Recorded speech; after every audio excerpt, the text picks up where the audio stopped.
fait un petit moment que je n'ai pas fait de vidéo ni même de podcast. Je ne sais même pas si vous vous souvenez vraiment de moi, mais je reviens un petit peu sur YouTube et sur les réseaux sociaux pour relancer mes projets.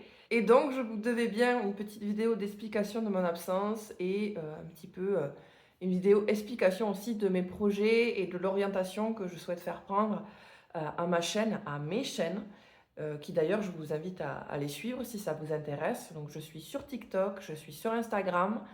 J'ai également un blog où j'écris des articles un peu plus tutoriels, on va dire, et donc cette chaîne YouTube. Pour ceux qui ne me connaissent pas, je suis mariée, j'ai 2 enfants, je vis à la campagne. J'ai été femme au foyer pendant un moment. Là maintenant, je reprends du travail un petit peu pour enflouer les caisses tout simplement. Je partage un petit peu ma vision des choses qui aussi entre, j'ai envie de dire, modernité et tradition, dans le sens où c'est vrai que j'ai des ambitions familiales qui ne sont plus forcément au goût du jour. Alors je crois que mes dernières vidéos, elles dataient d'il y a à peu près un an. J'en ai supprimé pas mal parce que je veux, comment dire? Je vais vous l'expliquer, hein, mais je veux prendre un tournant moins prise de tête à ma chaîne et donc j'ai un petit peu supprimé les vidéos, trop polémiques, trop débat, trop voilà, trop des choses qui m'ont prise la tête, récemment et j'ai eu une année assez mouvementée et je vais vous expliquer un petit peu tout ça. Je pense que je traverse, ce qu'on pourrait presque appeler une crise de la trentaine. Je ne sais pas si ça existe vraiment, mais voilà, j'ai 28 ans, j'approche les 30 ans et c'est vrai que, sur ces 2 dernières années, j'ai fait énormément le point sur ma vie et j'ai eu un petit peu des vagues d'événements qui m'ont permis vraiment de me remettre en question et d'avancer dans mes projets. Quand j'ai fait mes dernières vidéos et que j'ai écrit mes derniers articles, c'est tombé à peu près au moment de l'entrée à l'école de mon fils et du début de la garde de ma fille et tout ça m'a beaucoup affectée. Psychologiquement, émotionnellement, même physiquement. C'est pas quelque chose que j'ai très bien vécu et j'ai eu beau essayer, toutes les manœuvres mentales, tout le travail psychologique, philosophique qu'on vous vend, sur internet. J'ai pas très bien vécu tout ça. Je n'avais pas le choix parce qu'il fallait que je reprenne le travail et puis la vie avance, mes enfants grandissent et voilà.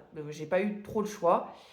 Donc j'ai trouvé un 1er travail, très alimentaire. Au début ça se passait bien et je comptais pas y rester de toute façon. C'était une petite mission, d'intérim. Sauf qu'à côté, j'avais quelque chose dont j'avais du mal à mettre les mots dessus, hein, mais j'avais un début de dépression, hein, tout simplement. Il faut savoir aussi qu'à côté, on avait un contexte familial assez difficile puisque j'avais ma belle-maman qui était extrêmement malade en fin de vie et c'est vrai que ça a un petit peu bousculé tous nos projets. La vie est vraiment faite de beaucoup d'imprévus. Il faut savoir que je vis à la campagne et que, nous sommes assez isolés ici et que, j'avais pas encore d'amis, hein, dans mon coin et cetera et donc on affrontait vraiment, ça tout seul, sans soutien, en sachant que jusqu'à présent, la seule femme avec qui je pouvais communiquer était justement ma belle-maman et vraiment, tout ça, ça a été, très, très violent parce que tout s'est enchaîné, tout a été en même temps. En même temps, c'était aussi une nécessité pour moi de reprendre le boulot, alors comme j'ai dit financièrement, mais aussi psychologiquement parce que je suis restée 2 ans à la maison. 2 ans à la maison en étant isolée et j'en parle un petit peu, dans mon podcast sur les mères au foyer. C'est pas facile du tout. On sous-estime en fait l'impact que ça a, la solitude. Donc il y avait aussi un besoin social, hein, de reprendre le travail et c'est vrai que ça a eu une utilité pour ça, hein, ça je dis pas le contraire. Ça a été un vrai chamboulement et j'ai eu, vraiment l'impression que le sort s'acharnait contre nous, par nous j'entends mon foyer, à partir du moment où j'ai repris le travail. C'est-à-dire que, le moral s'est dégradé à la maison, mes enfants ça n'a pas été facile, mon mari ça n'a pas été facile, qui plus est sa mère était malade donc voilà. Tout ça, ça a vraiment, eu un impact fort et je le redis, il faut du soutien aux mamans, aux femmes au foyer et cetera parce qu'on porte vraiment toute la charge du foyer et en fait, nous, on n'a personne sur qui se reposer, sur qui évacuer tout ça. Donc je ne me suis pas du tout rendu compte au début que je sombrais, vraiment dans une forme de dépression.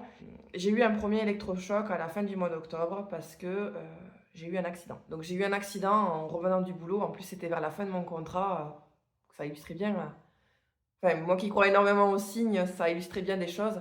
En rentrant de mon travail, en rentrant notamment aussi de l'école, sur mon trajet de retour, donc j'avais mon fils dans le véhicule. J'ai eu un accident de voiture, ma voiture est partie, j'ai eu une perte en fait du contrôle du véhicule.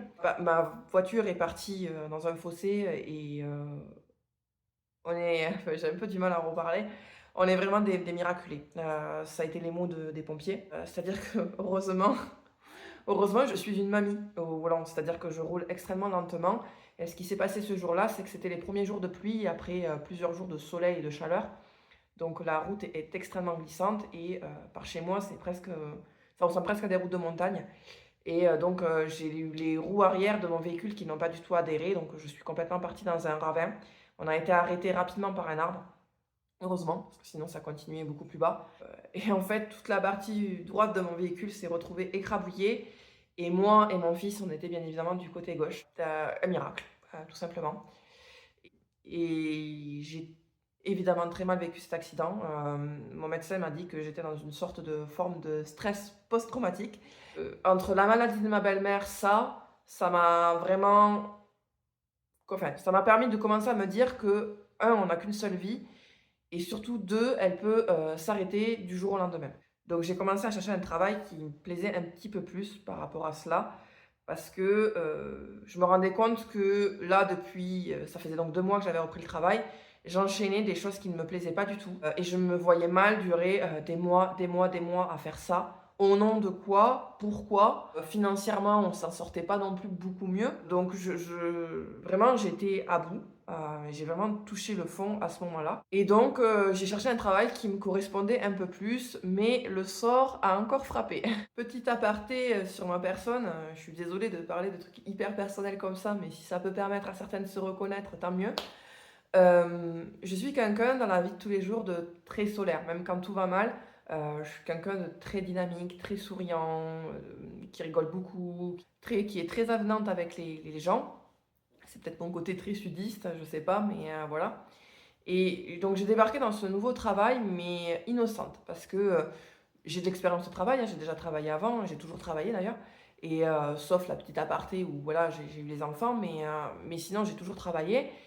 Et ça s'est toujours plus ou moins bien passé. Pourquoi? Parce que j'ai travaillé dans des milieux avant où je pense, sans vouloir, voilà, je pense qu'il y avait majoritairement des hommes. Et il y a eu le milieu du bâtiment, etc. Après, bon, il y a eu le milieu de l'éducation nationale, mais l'éducation nationale, c'est très perso. Vous avez des collègues que vous aimez pas, mais vous n'êtes pas vraiment en concurrence avec eux. Je ne sais pas si j'arrive à bien m'exprimer, mais bon, c'est chacun pour sa poire un petit peu. Je crois que c'est la première fois que là, je travaille dans un environnement de travail où il y avait majoritairement des femmes. Et donc, il y avait majoritairement des femmes légèrement plus âgées que moi. Et donc, je pense que vous voyez où je veux en venir. J'ai expérimenté la jalousie au travail et c'est toute ma personnalité qui a été attaquée, de A à Z. C'est-à-dire que ça a commencé, je me suis trop bien intégrée, on va dire. Je me suis fait énormément d'amis là-bas et ça a été un gros point positif par rapport justement à mes soucis de sociabilisation là où j'habite. Mais à côté, il y a eu des femmes qui ont, je pense, été très jalouses. En tout cas, je les qualifiais comme ça. C'est la seule explication que je trouve à autant de méchanceté. Et au début, mon travail se passait très bien et progressivement, euh, en plus des critiques sur mon travail, sans vraiment me vanter et sans toute objectivité, ce que je faisais n'était pas si mal du tout. C'était même plutôt très bon au départ. Progressivement, en fait, on m'a attaqué sur mon travail, on m'a attaqué sur ma personnalité, trop avenante, trop ceci, trop cela, jusqu'à m'attaquer sur mon physique. Je pense que c'est pour ça que c'était vraiment de la jalousie et je sais, et je ne l'ai su qu'à la fin de qui vraiment ça émanait. Mais pendant facilement, allez, 4 5 mois, j'ai été dans le déni. Et mon moral, comme je disais, enfin, j'avais un début de dépression déjà du fait de la reprise du travail, mais je ne mettais pas les mots sur la dégradation de mon moral parce que ce travail me plaisait beaucoup et je comprenais pas pourquoi j'allais de plus en plus mal, pourquoi je n'y arrivais pas et pourquoi, progressivement, je n'arrivais plus à raconter mes journées de travail à la maison. C'est-à-dire que j'en étais arrivée au point où, j'avais honte de moi parce que je me disais que j'étais un problème. C'est pour vous dire à quel point c'est fou quand j'y repense, à quel point l'environnement du travail peut être toxique, méfiez-vous les filles. Et je me disais que c'était moi le problème, uniquement moi. Et heureusement, mais heureusement, j'ai eu une collègue et des collègues hein, aussi, hein, il y en a eu plusieurs, qui m'ont ouvert les yeux et qui sont eux-mêmes venus me voir et me dire que j'étais harcelée en fait. Et c'est eux qui ont mis le mot dessus, donc j'ai subi du harcèlement au travail. Donc là, j'ai passé une année affreuse, quasi une année complète, parce que je suis restée 10 mois ouais, là-bas. Et c'est que vers vraiment la fin que j'ai pris conscience que c'était du harcèlement au travail, ce que j'avais vécu. C'était des choses très subtiles, parce que je pense que la personne qui était derrière tout ça était assez intelligente pour faire les choses subtilement. Et peut-être que je lui trouve encore des excuses. C'est fou quand même, hein, comme on est têtu parfois, mais je suis même pas sûre qu'elle se rendait compte de ce qu'elle faisait, du comportement qu'elle avait, je sais pas. Il y avait une personne en particulier qui a enchaîné d'autres personnes. C'est toujours pareil, hein, quand vous avez des gens qui sont amis avec les bonnes personnes, on va dire. Vous subissez un tout. Et donc j'ai posé ma démission. Et ce qui m'a fait poser particulièrement ma démission, ça a été le deuxième choc. Ça a été donc le décès de ma belle-maman. Et donc au moment du décès, en fait, je me suis dit... non, là c'est bon, je pose ma démission et il faut que vraiment je reprenne ma vie en main et mes projets en main notamment. Tout cet investissement émotionnel que j'avais mis dans ce travail qui me plaisait initialement, tout cet investissement d'énergie, ça a été voilà, vraiment un coup dur de me dire que c'était un échec, mais en même temps ça m'a fait réaliser que si ma personnalité ne peut pas s'adapter à un travail, c'est peut-être parce qu'il faut qu'un travail s'adapte à ma personnalité. Et récemment, donc, j'ai eu envie de me lancer à mon propre compte. Donc là, je suis en train de construire ces projets-là et je me maintiens à ça. Si je vous en parle autant, c'est parce que, et je pense que je vais faire une vidéo à part sur ce sujet ou en discuter un petit peu dans d'autres contextes, mais si vous êtes femme au foyer, ou pas au foyer d'ailleurs du tout, ou juste femme voilà, qui a eu des enfants, tout ça, je sais à quel point avoir des enfants peut devenir votre obsession principale et vous allez finir par vous dire les enfants c'est ma vie. Sauf que oui, les enfants c'est votre vie, mais à côté vous devez avoir autre chose, vous devez avoir des passions, n'abandonnez surtout pas vos passions par exemple. Ces petits trucs qui vous paraissent bêtes, si vous faites du dessin, de la peinture, j'en sais rien, mais qui peut-être un jour deviendront votre activité principale. Parce que vos enfants vont grandir, vos enfants vont peut-être partir, vous allez peut-être aussi avoir des moments de votre vie où en fait votre rôle de mère devra passer un petit peu à second plan, par nécessité, par je ne sais quoi. Et là, il ne restera que ce que vous avez construit à côté. Et moi, c'est vrai que j'ai réalisé que je m'étais un petit peu négligée sur ces 2 dernières années. J'adore m'occuper de mes enfants, j'adore être femme au foyer, chose que voilà, j'aimerais bien renouveler. Mais ceci dit, si je suis de nouveau une femme au foyer, et j'espère un petit peu le redevenir dans le sens où on prévoit quand même d'avoir un troisième enfant, ça ne sera pas sans rien à côté, c'est-à-dire que j'aimerais lancer mon entreprise, donc je reprends un petit peu la photographie là en ce moment dans cette optique-là, et lancer mes projets. Et j'ai moins besoin de me prendre la tête maintenant. J'ai plus le temps en fait de me prendre la tête. C'est un petit peu ça que je me dis. Donc c'est aussi pour ça que cette chaîne, j'ai envie de lui faire prendre un autre tournant, un peu plus naturel, de montrer le spontané, la joie de vivre en famille, le quotidien, etc. D'être moins dans l'analyse, mais plus dans le spontané. Parce que je pense que c'est ce qui me ressemble le plus. Ce qui est drôle, c'est qu'à partir du moment où j'ai pris conscience qu'il fallait que je me réveille, que là c'est bon, j'avais eu suffisamment de signes pour me le montrer, il y a eu plein de choses positives qui me sont arrivées dans la vie, des opportunités, des rencontres, des choses qui font que j'espère prochainement mes projets vont prendre un véritable envol. Et cette énergie que ça m'a créée, cette énergie positive, ça a influencé tout mon foyer.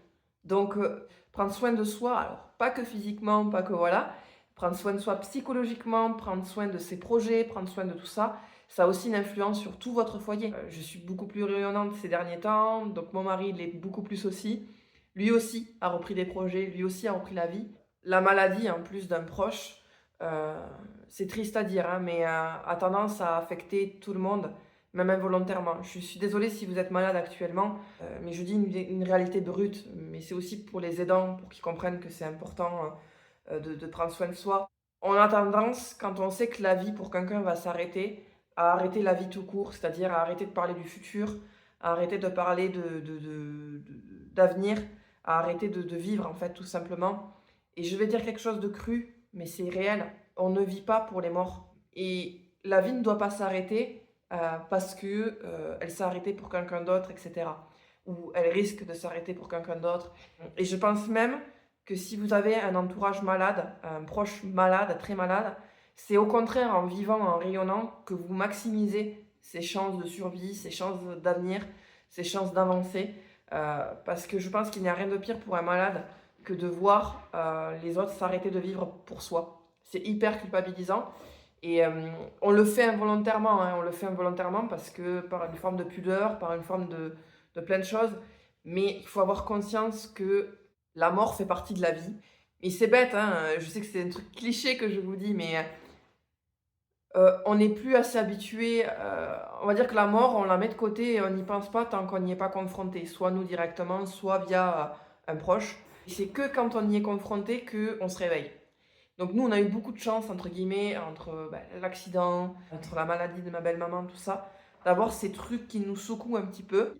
C'est une chance. Moi, je l'ai pris comme une chance, comme une opportunité. Je garantis pas que tous les projets que j'ai actuellement en tête aboutissent.